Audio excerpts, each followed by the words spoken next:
Sejak beberapa bulan lalu, tumpuan kembali terarah kepada Lumut Naval Shipyard iaitu Lunas apabila syarikat itu menyiarkan video pendek memaparkan kemajuan kerja-kerja pembinaan kapal tempur pesisir ketiga iaitu LCS ketiga. Lebih menarik, rakaman itu turut menunjukkan nama kapal yang bakal diberi nama KD Sharif Masyur yang bernombor penen 2503 diambil sempena tokoh pahlawan Melayu era penjajahan Bruk di Sarawak iaitu Syed Mahmur bin Muhammad Al-Shahab. Perkembangan ini memberikan isyarat bahawa kemajuan fizikal LCS-3 kini berada pada tahap memberangsangkan. Difahamkan, kapal tersebut dijangka dilancarkan pada suku pertama tahun hadapan, berkemungkinan sekitar Februari. Sasaran ini dianggap realistik sejajar dengan garis masa baharu program LCS seperti mana yang didedahkan kepada umum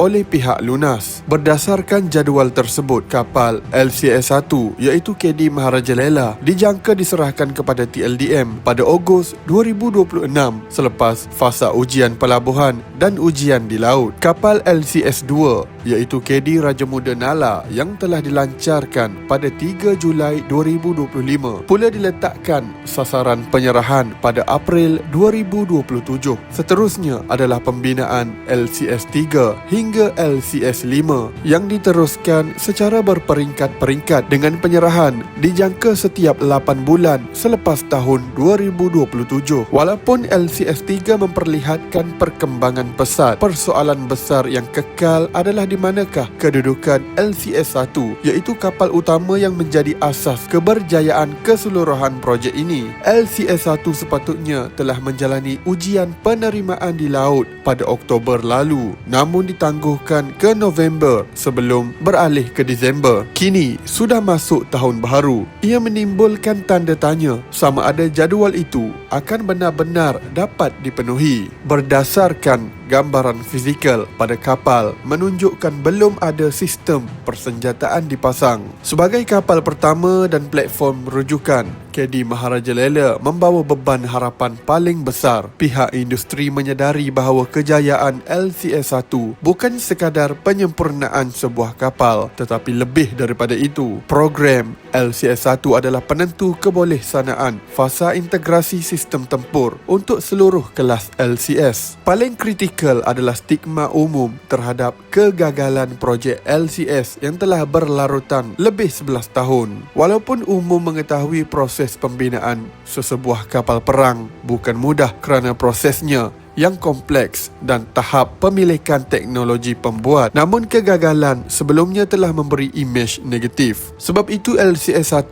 akan dilihat sebagai kayu pengukur kredibiliti negara dalam projek pertahanan bernilai tinggi di mata rakan antarabangsa. Kelewatan lebih 11 tahun LCS-1 bukan sahaja menjejaskan jadual keseluruhan, malah memberi ruang kritikan terhadap keupayaan industri pertahanan tempatan. Justeru, selagi LCS-1 belum siap dan menjalani ujian laut dengan jayanya, projek ini akan terus menjadi bahan tumpuan dan perdebatan. Walaupun kemajuan LCS-3 agak menggalakkan, terdapat beberapa sebab mengapa kejayaan itu belum dapat menenggelamkan isu asas. LCS-1 adalah kapal rujukan. Semua integrasi sistem utama seperti radar, sensor, persenjataan, CMS harus diuji dan disahkan sebelum diaplikasikan pada kapal-kapal seterusnya. Tanpa kejayaan teknikal LCS-1, maka LCS-2 hingga LCS-5 tidak boleh dianggap benar-benar sedia beroperasi. Kemajuan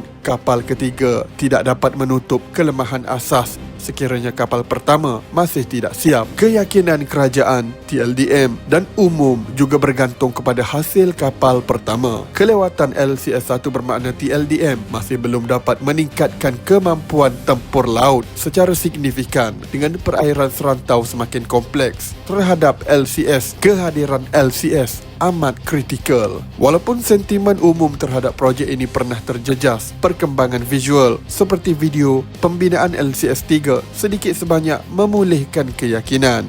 Paparan visual semata-mata belum cukup. Tanpa komunikasi yang jelas, persepsi negatif sukar dipadamkan walaupun pembinaan kapal-kapal lain berjalan dengan baik. Projek LCS bukan sekadar kontrak pembinaan 5 kapal perang. Ia adalah gambaran maruah, kemampuan teknikal dan integriti sektor pertahanan negara. Kemunculan LCS ketiga sebagai kapal hampir siap adalah berita positif, tetapi harapan umum lebih besar daripada itu. Selagi KD Maharaja Lela, iaitu LCS 1 belum berjaya disiapkan dan diuji sepenuhnya, projek LCS akan terus menjadi medan penilaian utama keupayaan industri pertahanan Malaysia. Terima kasih kerana sudi menonton. Jika anda menyukai video seperti ini, jangan lupa tekan butang subscribe dan aktifkan loceng notifikasi. Semoga kita bertemu lagi dalam video seterusnya. Admin mendoakan semoga anda semua sentiasa sihat dan dimurahkan rezeki.